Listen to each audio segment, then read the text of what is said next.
तरुणाई के प्रखर प्रवक्ता परम पूज्य मुनि गुरुवर से 108 प्रमाण सागर जी महाराज की जय जय जय। परम पूज्य मुनि से 108 अरे सागर जी महाराज की जय जय जय।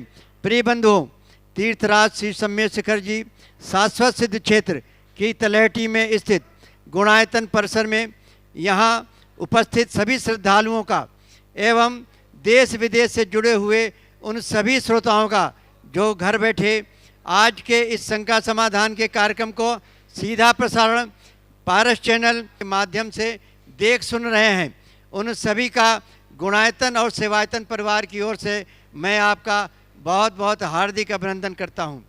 सम्मानीय बंधुओं, शंका समाधान का ये कार्यक्रम जो कई वर्षों से अनवरत चल रहा है, पूज्य गुरुवर 108 प्रमाण सागर जी महाराज की असीम अनुकंपा और हम सब भव्य जीवों का पुण्य का प्रतिफल ही है। शंका समाधान का ये कार्यक्रम धार्मिक रुचि को बढ़ाने वाला तो है ही, साथ ही दुर्लभ सम्यक दर्शन की उत्पत्ति में भी कारण बन सकता है। इसलिए हे सम्मानित प्रिय बंधुओं, आज आपकी शंकाओं और प्रश्नों के समाधान के लिए मैं आपको आमंत्रित करूं।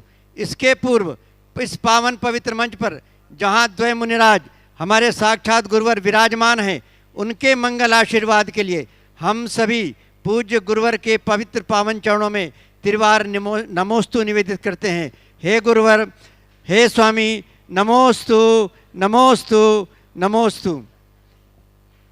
आपको ये भी बताते हुए बड़ा हर्ष हो रहा है, आज गुणायतन की विभिन्न योजनाओं में जिन महानुभावों ने अपना योगदान दिया है, जिन्होंने अपने को संबद्ध किया है, उसमें निर्माण निधि में श्रीमान सुनील जी जैन, राहुल जी जैन लुधियाना, हम बड़े करतल ध्वन से उनका हार्दिक अभिनंदन करते हैं, स्वागत करते हैं। उसके बाद मीनू जैन, सुपुत्री श्री देवेंद्र जी जैन सागर, आपने भी निर्माण निधि में अपना योगदान दिया है, आपका भी करतल ध्वन से स्वागत करें। उसके बाद निर्माण मित्र में निकिता शशांक कासलीवाल, नीलम बाबूलाल कासलीवाल, क्रियांश जैन पुणे, आपको मैं सादर आमंत्रित करता हूं। अगर आप हैं तो मंच पे आने की कृपा करें। अगले क्रम में श्री सुखमाल जी जैन, श्रीमती शशिवाला जैन दिल्ली से, आपको भी मैं सादर आमंत्रित करता हूं, कृपया मंच पे पधारें। गुणायतन कमेटी आपका स्वागत करना चाहती है। अगले क्रम में स्तंभ से जिन्होंने अपने को जोड़ा है सूत्रधार से, स्तंभ के लिए श्री राजेंद्र जी जैन, श्रीमती मणि देवी जैन, अमन जैन, रोशनी जैन, राहुल जैन, उष्मा जैन, मोहित शर्मा, नैन्सी जैन भोपाल से, मैं आपको भी आमंत्रित करता हूं, आप कृपया मंच पर पधारें। गुणायतन कमेटी आपका स्वागत करना चाहती है, अभिनंदन करना चाहती है। हम सभी तालियों के साथ, हर्ष के साथ आपका अभिनंदन करते हैं। आपके स्वागत के लिए हमारे कोषाध्यक्ष गुणायतन श्रीमान अनिल जी जैन साहब और श्रीमान सीओ हमारे सुभाष जी जैन साहब से मैं अनुरोध करूँगा, आपको आपका अभिनंदन करें, आपका सम्मान करें। अगले क्रम में मैं आमंत्रित करता हूं सादर संस्थापक सदस्य जो बने हैं ट्रस्टी के रूप में, अपना उन्होंने योगदान दिया है, श्रीमान श्रीपाल जी जैन, तरस जैन, कल्पना जैन, अमरचंद जी जैन, रजनी जैन, विपिन जैन, काजल जी जैन, मनीष जी जैन, श्रीमती आरती जैन दिल्ली से, आपको भी सादर आमंत्रित करते हैं, कृपया मंच पे पधारें। ऋषभ बिहार दिल्ली से, गुणायतन कमेटी आपका अभिनंदन करके बहुत हर्षित है, आप सादर आमंत्रित हैं। आपके सम्मान के लिए श्रीमान प्रद्युम्न जी और हमारे सीओ श्रीमान सुभाष जी आपका सम्मान करने के लिए उपस्थित हैं, मैं उनसे अनुरोध करूंगा आपका सम्मान करें।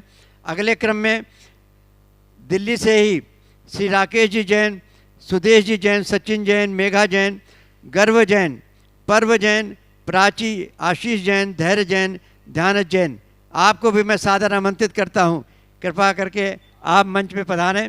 आपने भी गुणायतन में संस्थापक सदस्य ट्रस्टी के रूप में आपने अपना योगदान दिया है, आपने सपरिवार अपने को इस योजना से जोड़ा है, हम आपका बहुत बहुत अभिनंदन करते हैं। आपका स्वागत करने के लिए हमारे कोषाध्यक्ष श्रीमान अनिल जी जैन एवं श्रीमती मंजू जी जैन से अनुरोध है कृपया आपका स्वागत करें। बहुत बहुत बधाई। आप सभी लोग ताली बजा करके आपका अभिनंदन करें। उसके बाद मैं आमंत्रित करता हूं ब्यावर से श्री ताराचंद जी, संजय कुमार जी ठोलिया। आपने भी अपना योगदान दिया है संस्थापक सदस्य ट्रस्टी के लिए। हम आपका बहुत बहुत अभिनंदन करते हैं। आप पधारें, मंच पे पधारें कृपा करके। अभी आए नहीं।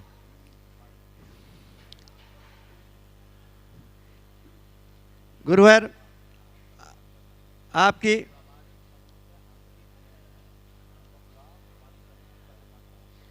प्रमाणिक समूह से श्रीमान अंकित जी जैन, दिल्ली, आप कृपा करके मंच पे आने की कृपा करें। अंकित जी जैन।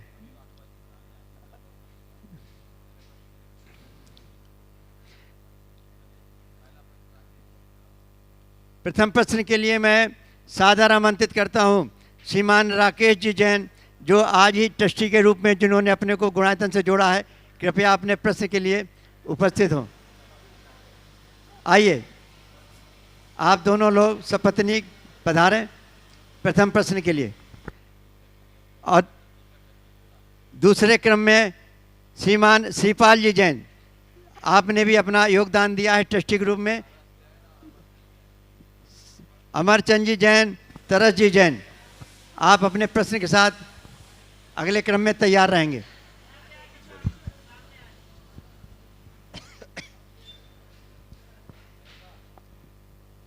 नमोस्तु भगवान, नमोस्तु भगवान, नमोस्तु भगवान।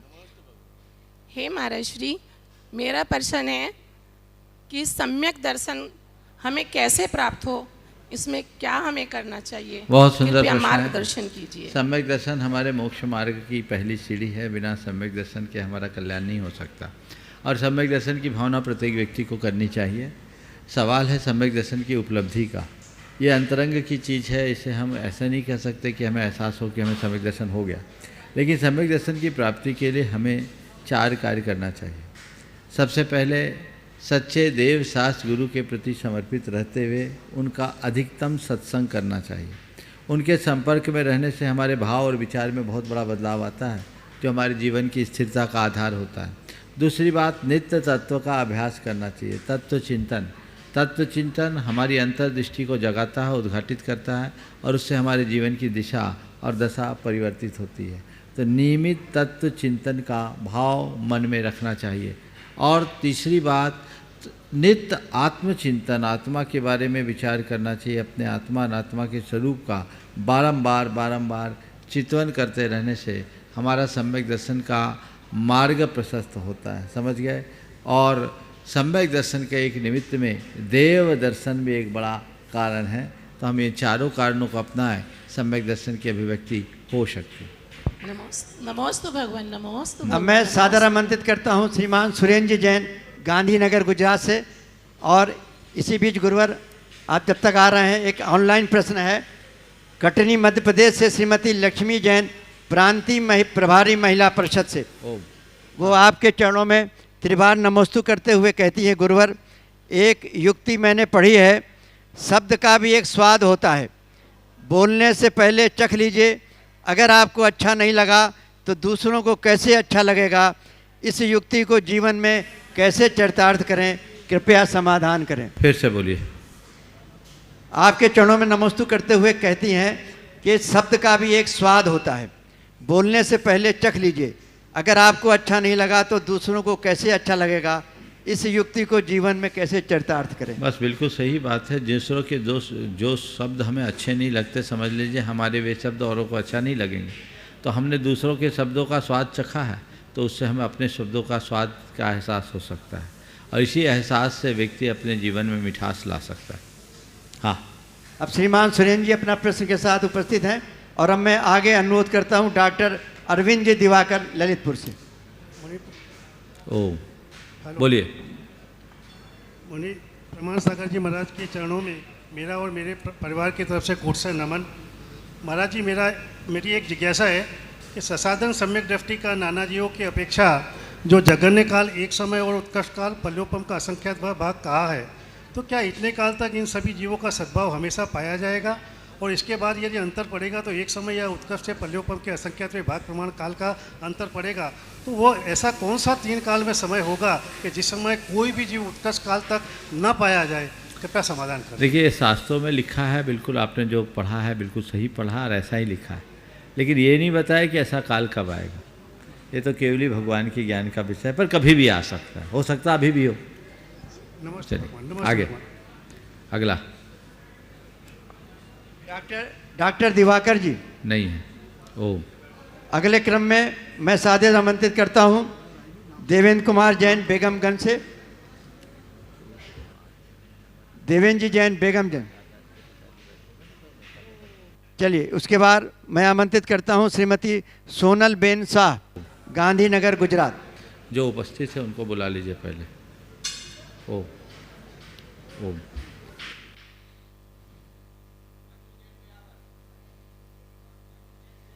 नमस्ते। मुनीत भाई के चरणों में मैं गांधीनगर गुजरात से मेरे और परिवार की ओर से साथ त्रिबार नमस्ते करती हूँ। महाराज जी, मेरा प्रश्न ये है कि एक सच्ची इंद्राणी होती है, उनको कितने तीर्थंकर के जन्म कल्याणक में जाने का अवसर मिलता है? क्योंकि एक बार जाने से उनको तो एक भवतारी हो ही जाता है, लेकिन उनको कितने तीर्थंकर के जन्म कल्याणक में जाने का अवसर मिलता है? एक सच्ची इंद्राणी की आयु 5 पल्ले की होती, 5 पल असंख्यात वर्षों का है, और एक किसी भी तीर्थंकर की अधिकतम आयु 1 कोटि पूर्व है।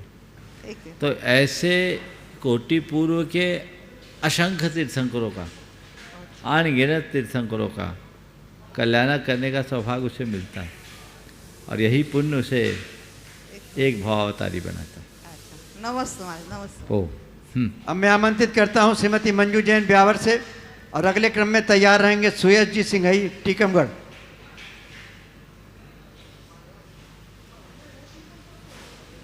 शीघ्रता से। ओम। अगला नाम। सुयश जी सिंघई, टीकमगढ़, तैयार रहेंगे। नमोस्तु गुरुदेव, नमोस्तु गुरुदेव, नमोस्तु गुरुदेव। गुरुदेव, मेरी शंका यह है कि बहुत सी भगवान की मूर्तियां में चिन्ह अंकित नहीं होते, जैसे भगवान आदिनाथ की मूर्ति जो चंदा प्रभु भगवान के पास में है, तो ऐसे में उस मूर्ति की पहचान कैसे होती है? देखिए, प्राचीन समय में ऐसा भी चलन रहा कि मूर्तियों में कोई शिल्प चिन्ह अंकित नहीं किया गया, लेकिन उनकी पहचान के लिए कुछ उपाय बनाए गए, जैसे उनके नीचे उनके यक्ष यक्षिणी को अंकित कर दिया गया, उनके केश विन्यास से भी उनका पता लगने लगा, तो उस आधार पर पता लग जाता है चक्रेश्वरी और गोमुख यक्ष आदिनाथ भगवान की यक्ष यक्षिणियों में है, तो वो अंकित है, इसलिए पता लगता है आदिनाथ भगवान के पुत्र। नमोस्तु गुरुदेव, नमोस्तु। सुयश जी सिंघई, और इसके बाद मैं सादर आमंत्रित करता हूं श्री सत्येंद्र जी जैन सिवनी, आप अध्यापक हैं मध्य प्रदेश से, कृपया तैयार रहेंगे। दुई मुनिराजों के चरणों में कोटि से नमोस्तु नमोस्तु नमोस्तु। महाराज श्री, मेरा प्रश्न यह है कि क्या भव्य जीव अपने कर्मों के द्वारा अभव्य बन सकता है, या वह नियम से भव्य रहता है? देखिए, भव्य है वो भव्य ही रहेगा, अभव्य नहीं होगा, अभव्य है वो अभव्य ही रहेगा, क्योंकि भव्यपना और अभव्यपना कर्मों से नहीं होता, ये स्वभाव से अनादि से है, इसलिए उसमें कोई परिवर्तन नहीं हो। चलिए, श्रीमान सत्येंद्र जी जैन, और अगले क्रम में ऑनलाइन लीजिए। हाँ। मुनि श्री के चरणों में मेरा और मेरी परिवार की तरफ से त्रिवार नमोस्तु। महाराज जी, मेरा प्रश्न ये है, सही अष्टमूल गुण क्या है? क्योंकि कहीं पर 5 अणुवत का त्याग और कहीं पर 5 उदंबर फल का त्याग है। देखिए, अष्टमूल गुणों की जो व्याख्या है, अलग अलग रूप में अलग अलग आचार्यों के द्वारा अलग अलग काल में अंकित किया गया, और मुझे लगता है देश काल की परिस्थितियों के अनुसार श्रावकों की चर्या में आए हुए गिरावट के परिणाम स्वरूप ये संशोधन हमारे आचार्यों को करना पड़ा। मुनियों के 28 मूल गुण तो भगवान ऋषभदेव से लेकर आज तक वही है, पर तुम गृहस्थों का कोई ठिकाना नहीं, तुम्हारे साथ बहुत बड़ा बदलाव आया। सबसे पहले आचार्य शमंतभद्र महाराज के काल में जब 8 मूल गुणों की चर्चा आई, तो मद्य मांस मधु के त्याग के साथ 5 अनुव्रत मूल गुणों के रूप में आया। मद्य मांस मधु त्यागे सहानुव्रत पंच कहिए, अष्टौ मूल गुणानाहुर गहिनाम श्रमणोत्तमा। गृहीणाम श्रवणोत्तमा, ये गृहस्थों के 8 मूल गुण हैं। फिर इसके बाद 8 मूल गुणों की चर्चा आदि पुराण में, और आपके जाकर आसाधर जी ने इसको दूसरे तरीके से लिखा। मध्य त्याग, मांस त्याग, मधु का त्याग, पंच उदंबर फलों का त्याग, रात्रि भुक्ति का त्याग, जीव दया और जल गालन का पालन, और पंच परमेष्टि की भक्ति, ये 8 मूल गुण आए। बाद में और चर्या में गिरावट आ गई तो कह दिया मध्य मांस मधु का त्याग और पंच उदंबर फलों का त्याग, ये 8 मिलाकर कैसे भी अपना काम कर लो। तो कुल मिलाकर के 8 की संख्या को तो यथावत रखा गया और उसी आधार पर सारा काम किया गया। ये बदलाव समय समय के अनुसार है। कौन से मूल गुण सही हैं, तो मूल गुण होना चाहिए जिससे श्रावक के चिन्ह प्रकट हो, वो हमें हर हालत में धारण करना चाहिए। नमोस्तु। अगले क्रम में तैयार रहेंगे ML जैन अंकुर कॉलोनी सागर से। और गुरुवर तब तक ऑनलाइन में एक प्रश्न है उदयपुर राजस्थान से अनिल जी मेहता, आपके चरणों में त्रिवार नमोस्तु करते हुए प्रश्न है उनका, कंजूस व्यक्ति के दिल में पुण्य का बीज कैसे बोएं जिससे पुण्य रूपी वट वृक्ष का पेड़ मोक्ष फल से महक उठे, और भावी पीढ़ियां भी पेड़ को कैसे सिंचित करें जिससे फल को हमेशा वितरण करते रहें। कंजूस व्यक्ति के दिल में पुण्य का बीज कैसे बोए, ये तो ऐसा हो गया जैसे चट्टान पर बीज बोना, लेकिन घबराना नहीं है। चट्टान पर भी थोड़ी सी मिट्टी डाल दो तो बीज फलीभूत हो सकता है ना। और मैं एक ऐसे कंजूस के बारे में आपको आज बताता हूँ कि उस चट्टान में भी कैसे बीजांकुर हो सकता है। बहुत पुरानी बात है। एक व्यक्ति बड़ा कंजूस था और कुछ लोग को अपने यहाँ एक अस्पताल बनाना था, छोटा सा गांव था। अब उस अस्पताल के लिए चंदा करने के ख्याल से निकले तो कहा भाई किससे चंदा शुरुआत करें। तो वो उस गांव के नगर सेठ जो महाकंजूस था उसके यहाँ चले गए। जब गए तो पहले तो मिलने से इनकार किया, फिर भी गए तो मिला, पानी तक के लिए नहीं पूछा। उसने कहा भैया तुम हमारे पास अगर कोई आशा से आए तो तुम्हें पता है यहाँ कुछ नहीं मिलता। बोले हम आपके यहाँ किसी आशा से नहीं आए, हम आपसे केवल एक दिन के लिए आपके नाम के प्रयोग की अनुमति चाहते हैं। मेरे नाम के प्रयोग की अनुमति? बोले क्या? तो उनने पानड़ी जो दान लेने वालों की लिस्ट होती है ना, उनके आगे किया और सबसे ऊपर उनका नाम लिख करके 5 लाख रुपया रख दिया। 5 लाख देखते ही उसकी तो आंखें फटी रही, क्या कर रहा भैया, ये सब मेरे से नहीं। बोला आपको 1 पैसा नहीं देना। क्या करना है, क्यों लिखे हो? बोले कुछ नहीं, बस आप कोई आपसे कोई बोले तो आप ना मत करना कि मैंने नहीं दिया, हम केवल आपके नाम का प्रयोग करेंगे।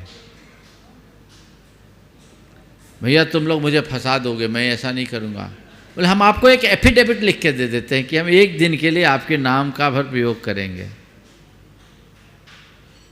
उसको भी लगा, बोले ठीक है भैया ठीक है, बताओ क्या करना है, तैयार हैं। सबसे पहले उसका 5 लाख का नाम दिया। अब जब गांव में घूमे सबको बड़ा आश्चर्य भी हुआ कि उस आदमी ने 5 लाख दिया, तो जो 5,000 देने वाला था वो 50,000 दे दिया, जो 10,000 देने की इच्छा रखता था लाख रुपया दे दिया। उसका उन लोगों का जो कलेक्शन था उनके टारगेट से ज़्यादा हो गया।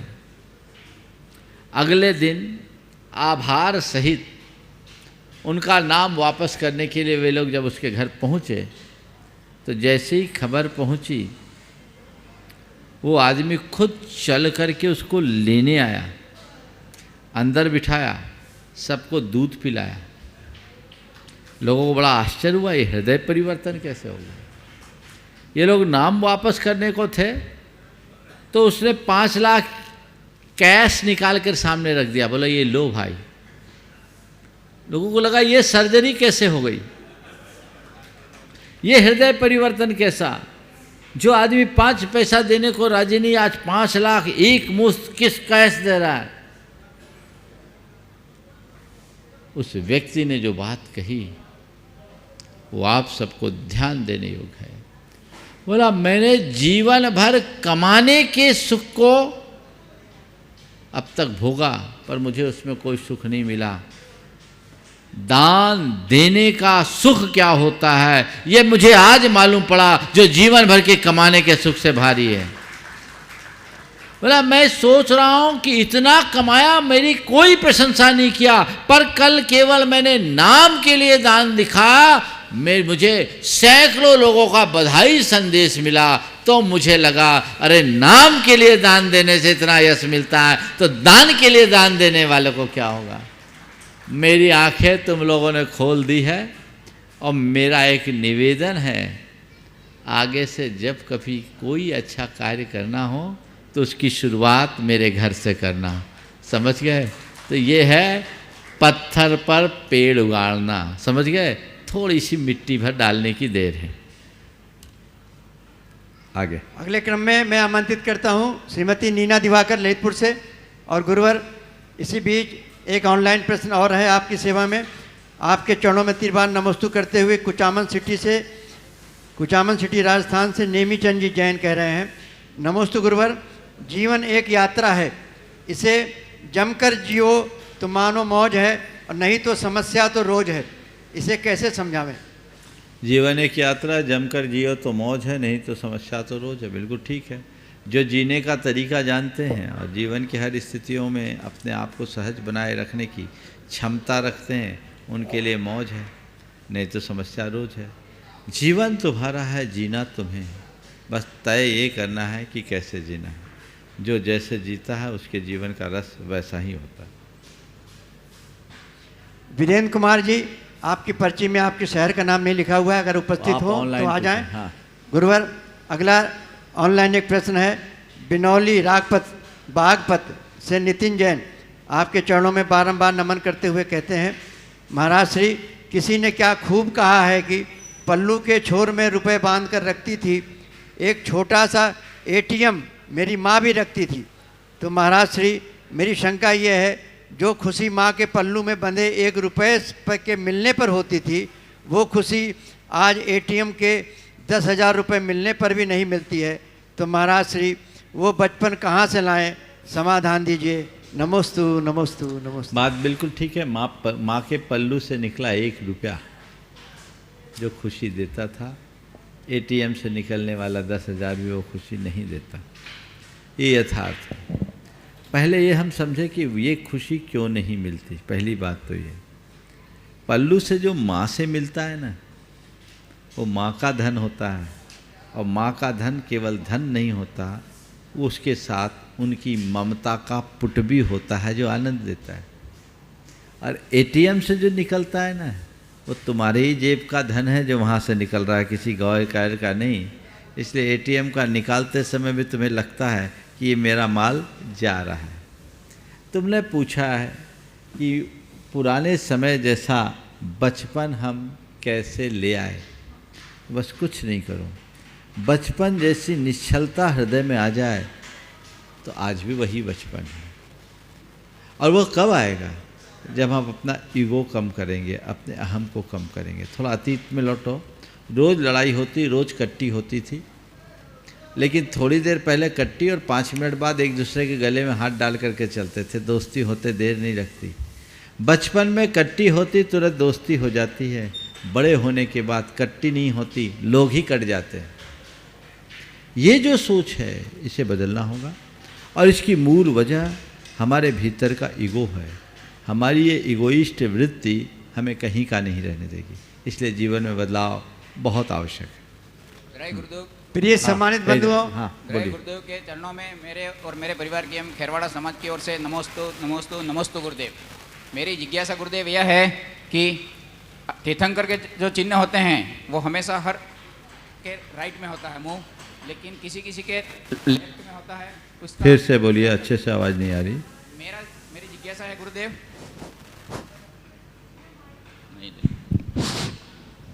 नमोस्तु गुरुदेव, नमोस्तु नमोस्तु।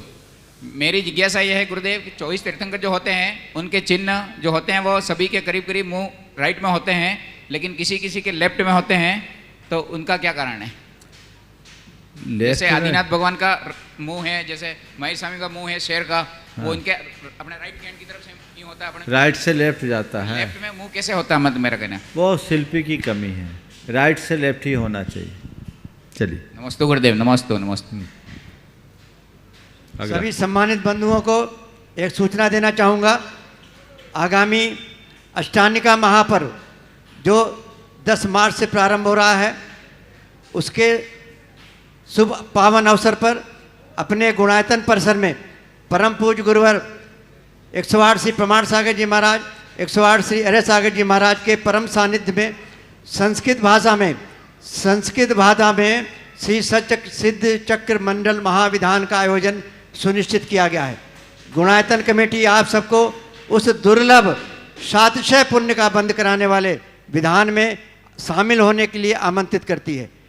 कमेटी ने एक मंडल की राशि 5 लाख रुपए निर्धारित की है और समान रूप से 2 लोगों के लिए 51,000 रुपये की राशि निर्धारित की गई।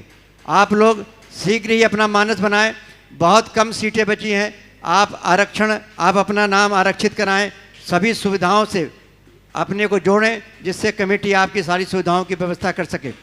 इसके साथ ही अगले क्रम में जो ऑनलाइन प्रश्न है, गुरुवर गढ़ाकोटा सागर मध्य प्रदेश से प्रवीण सिंघई आपके चरणों में बार बार नमस्तु करते हुए कहते हैं, खुशहाल जीवन के लिए ज्ञान और विवेक दोनों जरूरी हैं, परंतु गुरुवर ज्ञान तो हम लोग पा लेते हैं, पर उसके अंदर का प्रकाश हम तक पहुँचे अर्थात विवेक जागृत हो, कृपया इसके लिए उपाय बताइए। बहुत अच्छी बात कही। ज्ञान तो हम लोग पा लेते हैं, पर उसके अंदर का प्रकाश विवेक स्वरूप हमारे भीतर कैसे प्रकट हो।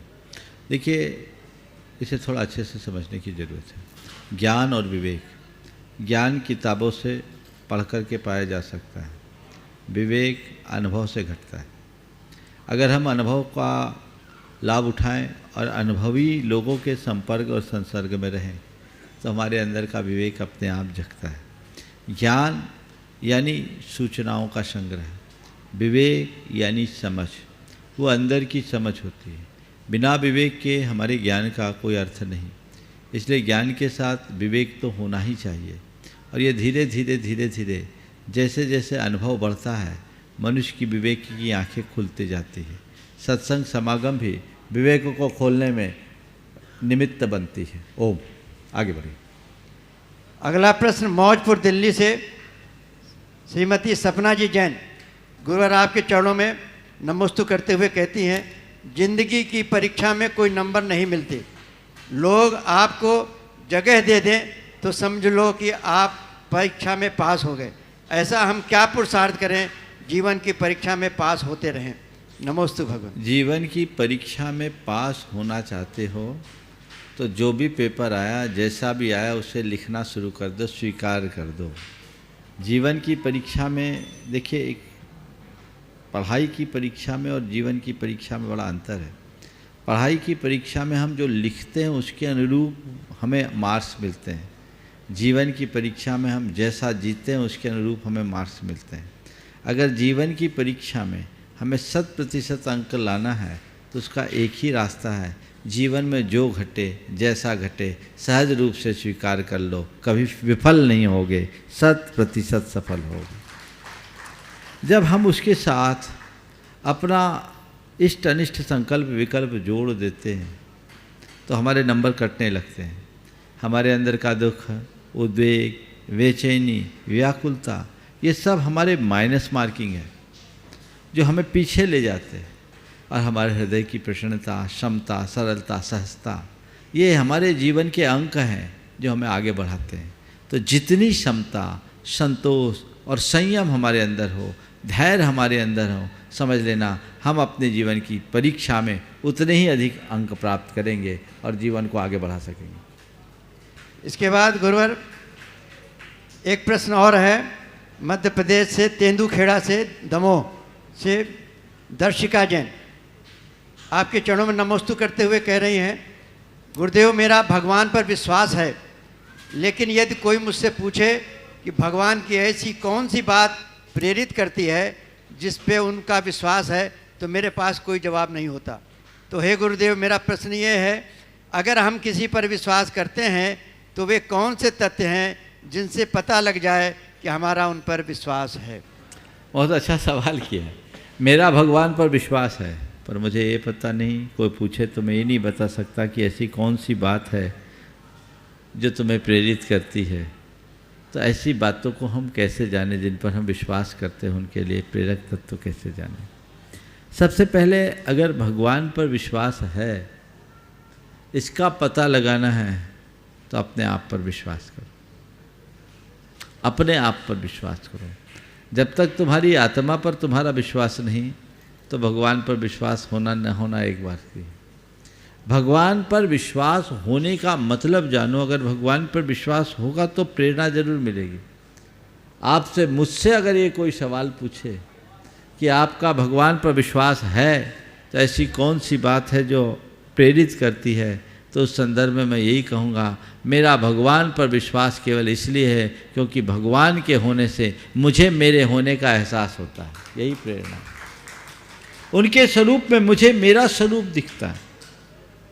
जो वस्तु का स्वरूप देखें तो हम अपने जीवन को धन्य बना सकते हैं, अपने जीवन को सुंदर बना सकते हैं और अपने जीवन को आगे बढ़ाने में समर्थ हो सकते हैं।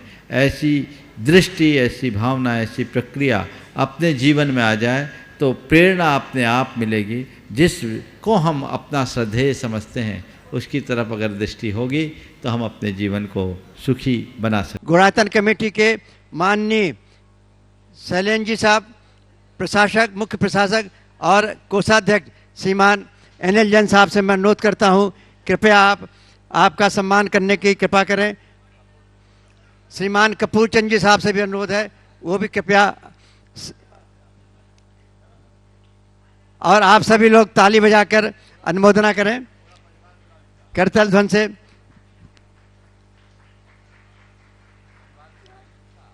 श्रीमान सुरेश चंद जी, श्री मनीष जी, श्री अक्षत जी जैन सपरिवार, TMU मुरादाबाद, तीर्थंकर महावीर यूनिवर्सिटी मुरादाबाद से। आप चांसलर हैं इस यूनिवर्सिटी के, पूरे यूनिवर्सिटी के सर्वे सर्वा हैं। आपका सम्मान करते हुए गुणायतन कमेटी बहुत हर्षित हो रही है, बहुत गौरवान्वित हो रही है। आप लोग कृपया ताली बजा करके आपके सम्मान में सहयोग प्रदान करें। अगले क्रम में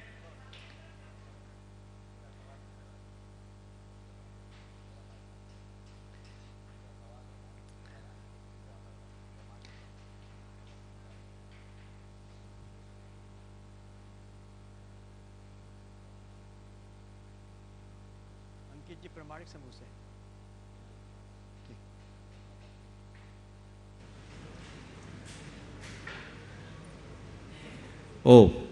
देखिए, अभी सुरेश जी का सम्मान आप सबके मध्य हो रहा है। वाकई में सुरेश जी ने जैन समाज को एक अलग पहचान दी। ये पहले शख्स हैं जो अपने आप में संपूर्ण विश्वविद्यालय का संचालन कर रहे हैं और अब तो काफ़ी विस्तारित भी हो गया है। एक डेंटल कॉलेज से जिसकी शुरुआत हुई थी और देखते देखते इन्होंने जो ऊंचाई का स्पर्श किया है, इसने जैन समाज को एक बड़ी पहचान दी है। निश्चित ऐसे लोगों के रहने से समाज आगे बढ़ती है और मुझे यह कहकर के बड़ी प्रसन्नता हो रही कि वो जैनों को हमेशा बहुत महत्व देते हैं और ख़ासकर जैन बच्चों के संस्कारों के लिए और आर्थिक रूप से कमज़ोर बच्चों के लिए भी इनका सहयोग रहता है। मैं आज पूरा परिवार, आज तो उनकी 3 पीढ़ी एक साथ यहाँ है, मैं इनसे कहूँगा कि आपका ये विश्वविद्यालय आगे बढ़े और इसमें हमारे समाज के पिछड़े लोगों को, कमज़ोर लोगों के लिए वैसे ही स्थान, जैसे जैसे आपकी यूनिवर्सिटी का आकार बढ़ रहा है, ऐसे बच्चों के लिए स्थान भी बढ़ता रहे, मेरा आशीर्वाद। परम सम्मानीय आदरणीय श्री सुरेश जी जैन साहब से मैं अनुरोध करूंगा, आप गुरु चरणों में अपनी शंका, कोई प्रश्न हो तो जरूर रखें। ओम ओम ओम, हाँ ओम, दीजिए माइक, वही कर। ओम।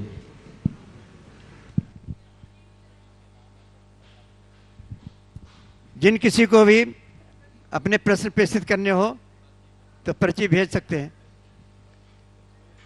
नमोस्तु भगवान, नमोस्तु भगवान। नमोस्तु भगवान। गुरु चरणों में कोई शंका का सवाल ही पैदा नहीं होता और केवल आशीर्वाद की ही जरूरत है समाज को, तीर्थंकर महावीर विश्वविद्यालय को, उसको पढ़ने वाले स्टूडेंट्स को और उसके पढ़ाने वाले टीचर्स को, और मुझे भी। मैं आपकी कृपा से, भगवान की कृपा से जो कुछ भी कर पा रहा हूँ। 2000 जैन स्टूडेंट्स इस समय वहाँ हैं। मंदिर में जाना भी कंपलसरी है। उसमें जैसे संस्कार जो लेके आता है, अगर अच्छे संस्कार लेके आता है तो हमें कम दिक्कत होती है, और अगर कुछ कमज़ोर संस्कार लेके आता है तो हमारी दिक्कत बढ़ जाती है। उनको अटेंडेंस में यानी एग्ज़ाम में रोकना भी पड़ता है, फ़ाइन भी लगाने की ज़रूरत पड़ सकती है। उनको जो स्कॉलरशिप दी जा रही है जो करीब 50% है ज़्यादातर सब्जेक्ट्स में, हॉस्टल्स में भी 40% है करीब, वो भी उनकी बंद करता हूँ, लेकिन बंद कर नहीं पाता हूँ। इतने गरीब लोग आते हैं, सारा बुंदेलखंड वहाँ मौजूद होता है और मालदार लोग भी आते हैं, मगर छूट सब लेते हैं। एक बात ज़रूर है, मैंने हमेशा कहा कि कोई ऐसा मालदार अभी तक नहीं आया जो ये कहे कि मेरी छूट मुझे मत दो, मेरे गरीब का ये नौकर है, इस नौकर के बच्चे को पढ़ा दो तो ये पूरी छूट इसको दे दो, मेरी छूट ख़त्म कर दो। तो ऐसे संस्कार महाराज जी लोगों में होने ज़रूरी है कि लोग दूसरे लोगों को हमें देख के बाकी लोग भी प्रेरित हों, और कम से कम एक समाज से इतना तो करें कि उनके घर का, उनके मंदिर का जो माली है, उनके मंदिर का जो कर्मचारी है, पूरी समाज मिलके एक बच्चा भी अगर पढ़ाए तो हजारों जैन बच्चे पढ़ के किसी काबिल बन जाएंगे। ये बहुत बड़ा काम नहीं है, इतना दान भी देते हैं, लेकिन आपकी जो 24 घंटे सेवा करता है, मंदिर में रहता है, उसके कर्मचारियों को पढ़ाना आप लोगों का फर्ज भी है, जिम्मेदारी भी है।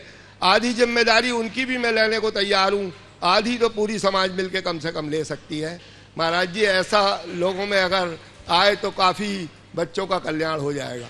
आपकी सेवा में बहुत बहुत नमोस्तु। आप जो काम कर रहे हैं, आज भव्यता देखने को मिली, आप इतिहास बना रहे हैं हम सब के लिए, आने वाली पीढ़ियों के लिए और सैकड़ों पीढ़ियों के लिए।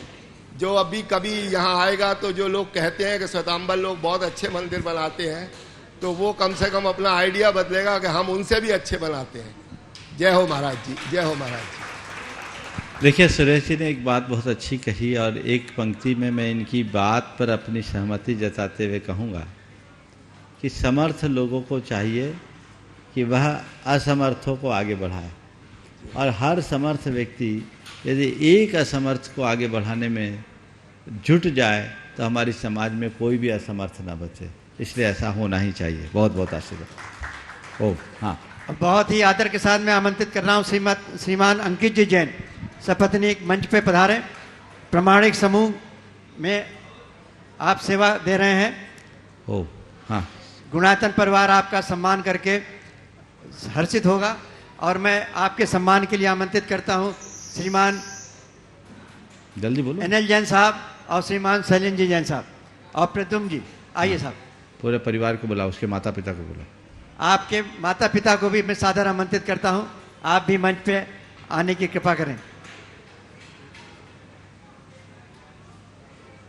आप लोग ताली बजा करके आपके सम्मान में योगदान दें।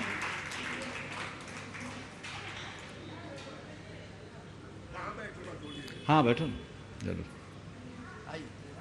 ओ हाँ दीजिए। करतल ध्वन से आपका सम्मान करें। और अब मैं अंकित जैन से रिक्वेस्ट कर रहा हूं, आप अपना प्रश्न गुरु चरणों में रखें। माइक दीजिए। अंकित जी जैन, दिल्ली। ओ एक बार अंकित भाई का करतल ध्वनि से आप सब सम्मान करो। एक सॉफ्टवेयर इंजीनियर होने के साथ साथ प्रामाणिक समूह में ये पिछले अनेक वर्षों से, लगभग 5 साल तो हो गए हैं, है ना, 18 से 1918 से 2018 से, हाँ 17 से 5 वर्षों से निरंतर अपनी बहुत अच्छी सेवाएं दे रहा है। ऐसे युवा के लिए एक बार आप सबका अभिवादन होना ही चाहिए, इस भाव से कि और लोग भी प्रेरित हो और आगे बढ़े। बोलो। हाँ, गुरुदेव के चरणों में त्रिबार नमोस्तु नमोस्तु नमोस्तु। महाराज जी, मेरा प्रश्न है, हम अपनी सैलरी का कुछ % डोनेट करते हैं, तो क्या हम उस राशि से कलश या बोली ले सकते हैं क्या? ले सकते हैं। ये दान की राशि परमार्थ के क्षेत्र में आप कोई भी राशि खर्च करते हैं वो परमार्थ में आता है, निकाल सकते हैं। बहुत और कोई?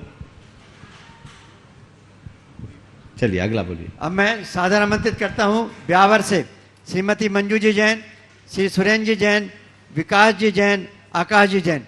आप कृपया मंच पे आएं। ओ और श्रीमान ताराचंद जी जैन, बहुत बहुत आपका योगदान के लिए हम आपका सम्मान करते हैं।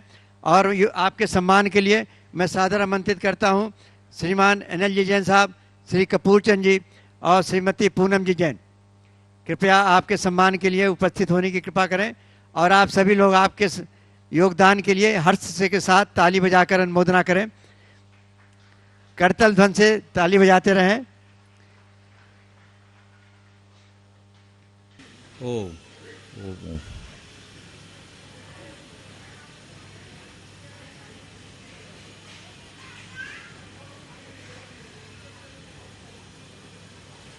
और अगले क्रम में प्रश्न के लिए आप श्रीमान सुरेंद्र जी जैन, गांधीनगर गुजरात, आप उपस्थित होने की कृपा करें। श्रीमान सुरेंद्र जी जैन, गांधीनगर गुजरात। और अगले क्रम में सम्यक जी, जबलपुर। जल्दी अगला नाम बोलिए। अगले क्रम में गांधीनगर गुजरात से गिरीश भाई, आरसा। ओ हाँ, पूछो आकाश। हाँ, नमोस्तु महाराज जी। अपने बहुत सारे तीर्थ क्षेत्र में देखा जाता है कि वहाँ पे जैन आबादी बहुत कम है। जैसे अयोध्या, वहाँ पे जन्मभूमि है, लेकिन वहाँ पे 4 या 5 ही घर है अपने जैन के। और महावीर जी, वहाँ पे भी बहुत कम घर है जैन समाज के। ऐसा क्यों महाराज जी? देखिए, काल का प्रकोप है। प्रायः तीर्थंकरों के कल्याणक भूमियों में जैनियों का अभाव जैसा। अब इसे जन्मभूमि में लोगों का न होना चंद्रगुप्त के फल से जोड़ करके देखा जाता है। सम्राट चंद्रगुप्त को एक सपना आया जिसमें तालाब,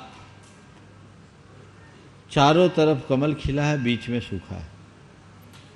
उसका अर्थ यही बताया गया कि आने वाले दिनों में धर्म के मूलभूत स्थानों में धर्म कम रहेगा, अन्य स्थानों में अधिक होगा।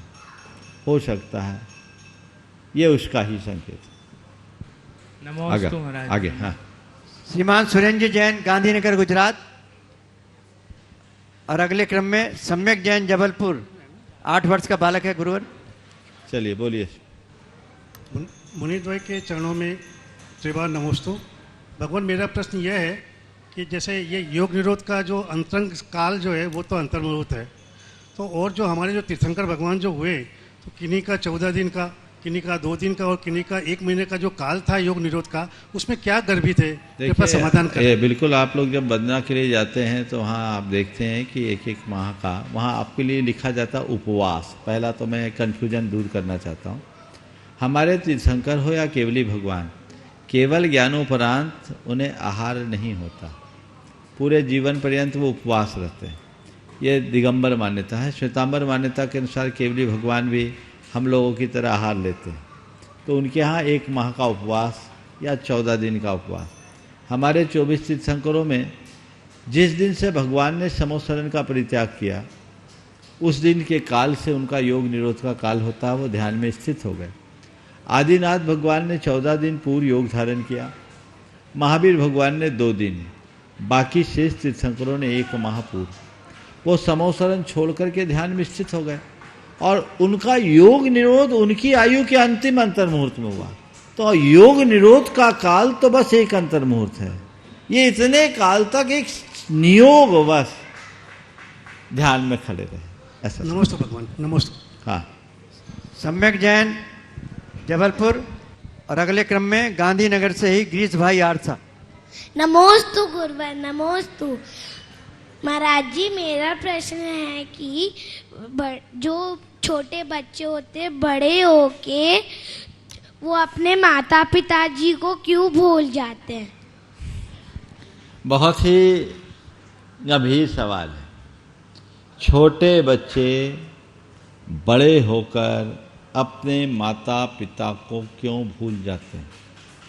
इसका एक उदाहरण में उत्तर तो ये देना चाहता हूँ कि प्रायः वो अपने माता पिता को देखता है कि उसके माता पिता अपने बच्चों में ही लगे हैं, अपने माँ बाप को भूले हैं, तो वही संस्कार बच्चों में आते हैं, वे भी अपने माँ बाप को भूल जाते हैं।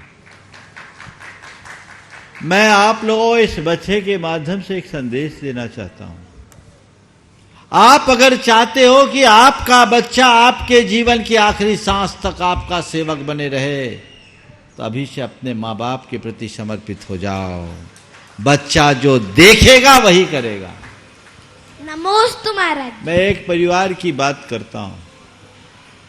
एक युवक जो आज लगभग 55-52 साल का हो गया, वो प्रतिदिन अपने पिता के पैर की मालिश किए बगैर नहीं सोता।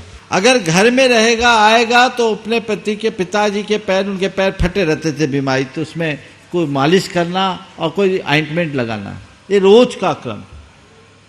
10 मिनट अपने पिता की सेवा करे पर करेगा। उसने बताया, बोला महाराज जी मैंने अपने पापा की सेवा की तो वो उसका असर हमारे बच्चों पर पड़ा। आज मेरे बच्चे मेरे पैर की मालिश किए बगैर नहीं सोते। तो ये चीजें हमें डालनी चाहिए। आज संस्कारों का अभाव हो गया। बच्चे वही अपनाते हैं जो आप करते हैं। समझ गए? मैंने कई बार ये भी कहा कि अगर आप चाहते हो कि आप श्रवण कुमार की मां बने तो अपने पति को श्रवण कुमार बनने का अवसर दे दीजिए। अगर आप चाहते हो कि मैं श्रवण कुमार की मां बनूं तो अपने पति को श्रवण कुमार बनने की प्रेरणा दीजिए, क्योंकि श्रवण कुमार की औलाद ही श्रवण कुमार बनेगी, कंस की औलाद तो कंस ही होगी। समझ गए? तो उल्टा नहीं होना चाहिए, उस तरफ दृष्टि हो, बहुत परिवर्तन आए। नमोस्तु गुरुवर। नमोस्तु। गिरीश भाई गांधीनगर गुजरात से, और अगले क्रम में तैयार रहेंगे श्रीमान अशेष जी, अनुभा जी जैन, बालाघाट मध्य प्रदेश। मैं गिरीश शाह, द्विग गुरुवर ने मेरे परिवार से नमोस्तु नमोस्तु नमोस्तु। महाराज जी, सम्यक दर्शन के बाधक के लिए अनंतानुबंधी क्रोध मान माया लोभ है, तो हम में एक ऐसे विद्यमान है, ऐसे कैसे हम? देखिए, कषाय हमारे भीतर है, वो किस दर्जे की है उसकी तीव्रता और मंदता का अंदाज तो लगाया जा सकता है, बाकी और गहराई से हम नहीं बता सकते। ये दिव्य ज्ञानियों के ज्ञान का ही विषय। नमस्ते। वो ऑनलाइन। अशेष अनुभा जैन, बालाघाट मध्य प्रदेश से। गुरुवार के चरणों में सत्सत नमन। नमोस्तु महाराज जी, नमोस्तु नमोस्तु। हमारा प्रश्न ये है कि आज हम लड़का लड़की की शादी करते हैं तो उसमें कुंडली मिलाना जरूरी होता है या नहीं होता? कहीं बोलते कि गुण नहीं मिल रहे, कहीं बोलते कि गण नहीं मिल रहे, तो इसका क्या समाधान है? इस विषय में मेरी विचारधारा बिल्कुल अलग है। हालांकि बहुत सारे लोग हैं जो कुंडली मिलाने पर ज़्यादा जोर देते हैं, पर मेरा कुंडली पर विश्वास बहुत कम है। मैंने ऐसे अनेक जोड़े देखे हैं जिनने 36 गुण मिला करके विवाह किए और आज भी 36 का आंकड़ा है। और ऐसे भी बहुत जोड़े हैं जिनने कोई कुंडली नहीं मिलाई पर अंदर का दिल मिला हुआ है। मुझसे पूछो तो मैं कहूँगा कुंडली मिले न मिले, मन मिलना चाहिए। आपको किसी को देखते ही मेंटल वाइब्रेशन हो, खिंचाव आ जाए, समझ लो मेरी कुंडली मिल गई, यहां कर लेना चाहिए। और एक दूसरी बात मैं कहता हूं कि आज के समय में कुंडली अप्रासंगिक हो गई है, क्योंकि जन्म का स्थान ही नियत नहीं, जन्म का काल भी नियत नहीं। अब तो उल्टा ये भी हो गया कि पहले जन्म पत्री बनती, बाद में जन्म होता। नॉर्मल डिलीवरी तो होती ही बहुत कम है। जिसकी सीजर हुई है उसकी कुंडली का कोई मतलब है? बोलो प्रद्युमन, एक ज्योतिषी बैठे हमारे पास, हाँ? कोई मतलब नहीं है ना। हाँ, तो उस कुंडली को मिला के करोगे क्या? और व्यक्ति यहाँ रहा, उसका जन्म होना कोलकाता में, एक दिन पहले उसको ले जाया गया है कोलकाता में, वहाँ उसकी सर्जरी हो रही है, उसका इष्टकाल कलकत्ता से निकलेगा, वहाँ के अक्षांश देशांश से निकलेगा, पूरी जन्म पत्री बदल जाएगी। अब इस कुंडली के आधार पर किए गए फलादेश का मायना क्या है? कुंडली तब सही मानी जाती जब नैसर्गिक जन्म और नैसर्गिक स्थान होता। कुंडली में सबसे ज्यादा महत्व होता है जन्म समय और जन्म स्थान का। समय भी सही नहीं, स्थान भी सही नहीं, तो कुंडली कहां से सही होगी? और एक बात बताओ, एक अस्पताल में 11:10 में 10 बच्चों का जन्म हुआ, कुंडली एक बनेगी कि नहीं बनेगी? राई रत्ती का अंतर नहीं होगा कुंडली में, पर जीवन में जमीन आसमान का अंतर हो जाएगा। फिर उस कुंडली का मायना कहां रहा? बहुत सारे लोग हैं जो इन कुंडलियों के चक्कर में अच्छे अच्छे संबंध छोड़ देते हैं। हाँ, मैं कहूंगा अंदर से तुम्हारा विश्वास हो तो इधर मत जाना। अब मन में खुटका हो तो जो तुम जानो तुम करो, हमें लेना देना नहीं। नहीं तो कल कहोगे महाराज जी ने कहा था कुंडली नहीं मिला ना, हमने बिना कुंडली मिलाए शादी कर ली इसलिए गड़बड़ हो गया। अरे इतने रोज जो डाइवोर्स हो रहे हैं उनका सर्वे हो, उनने कुंडली मिला के करी कि नहीं करी? और डाइवोर्स नहीं भी हो रहे तो शादी के नाम पर जिंदगी को ढो रहे हैं, उनकी हाल देखो कुंडली मिलाए कि नहीं मिलाए। एक तथ्यात्मक सर्वे होना चाहिए, समझ गए? तो मुझे नहीं मालूम आपकी शादी कुंडली मिला के हुई कि नहीं हुई। आपकी तो आज से 25-30 साल पहले हुई होगी ना? कुंडली मिला के हुई थी कि बिना मिलाए हुई थी? उतना ध्यान नहीं है। ध्यान नहीं है ना?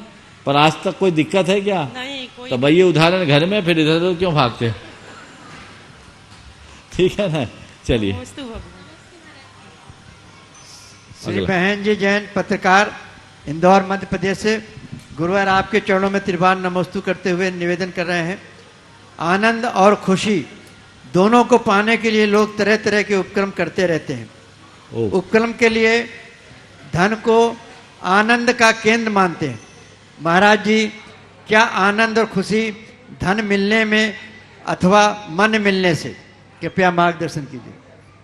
देखिए, आनंद और खुशी न धन मिलने से होती है न मन मिलने से होती है। ध्यान से सुनो, आनंद और खुशी की अनुभूति न धन के मिलने से होती है न मन के मिलने से होती है। आनंद की या खुशी की अनुभूति अंदर की संतुष्टि से होती है।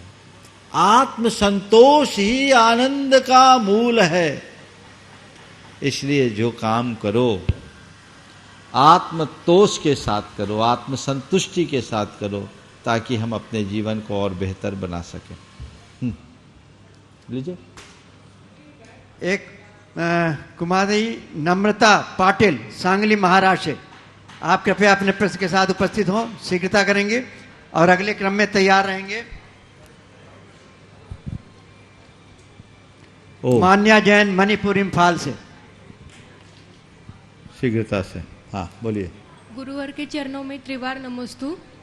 गुरुवर, मेरा ये सवाल है कि मंदिर बांधने के समय, निर्माण के समय हिंसा का बंद होता है क्या? मंदिर बनाते समय हिंसा का बंद होता है क्या? मंदिर किसके लिए बना रहे? किसी को मारने के लिए कि सबको तारने के लिए? सबको तारने के लिए। तब हिंसा होगा कि पुण्य बंधेगा? अब आपसे कोई यही सवाल कर दे कि चौका लगाते समय हिंसा का बंद होता है क्या? क्या उत्तर दोगे? हाँ, नहीं होता। हाँ, नहीं क्यों नहीं? अग्नि जला रही, पानी बहा रही, सब तो खटकर्म कर रहे हैं, पर क्यों नहीं हुआ? बोलो, आप माइक पे बोलो। हाँ, पुण्य ही मिलेगा। क्यों मिलेगा पुण्य? क्योंकि हमारा उद्देश्य अलग है। मंदिर के निर्माण में भी जमीन खोदना पड़ता, पत्थर खोदना पड़ता है, तोड़ना पड़ता है, लेकिन उद्देश्य क्या है? सबकी आत्मा का उद्धार, इसलिए पुण्य मिलेगा। आइए। नमोस्तु गुरुदेव। मान्या जैन इम्फाल मणिपुर से। और अगले क्रम में बस आखिरी।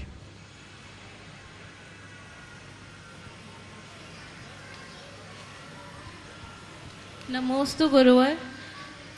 गुरुवर, हमारे जैन धर्म में पालतू जानवरों को रखना वाजिब नहीं है, बल्कि हम उनका बहुत ही अच्छे से देख रेख भी करते हैं और बहुत ही ध्यान भी देते हैं। गुरुवर, ऐसा क्यों? हमारे यहाँ पालतू जानवरों को रखने का निषेध नहीं है, पर उन्हीं जानवरों को रखने का विधान है जिनको भगवान ने पालन करने योग्य बताया। गाय पालो, बैल पालो, समझ गए, इनको पालो, लेकिन कुत्ता बिल्ली मत पालो। क्रूर प्राणियों को पालने का निषेध है, समझ गए। इस प्रकार आज के इस सत्र को परम पूज्य गुरुदेव के चरणों में नमन अर्पित करते हुए मैं यहीं पर विराम दे रहा हूँ। बोलिए परम पूज्य आचार्य गुरुवर श्री विद्यासागर जी महाराज की ओम। परम पूज्य गुरुवर 108 प्रमाण सागर जी महाराज की जय जय जय।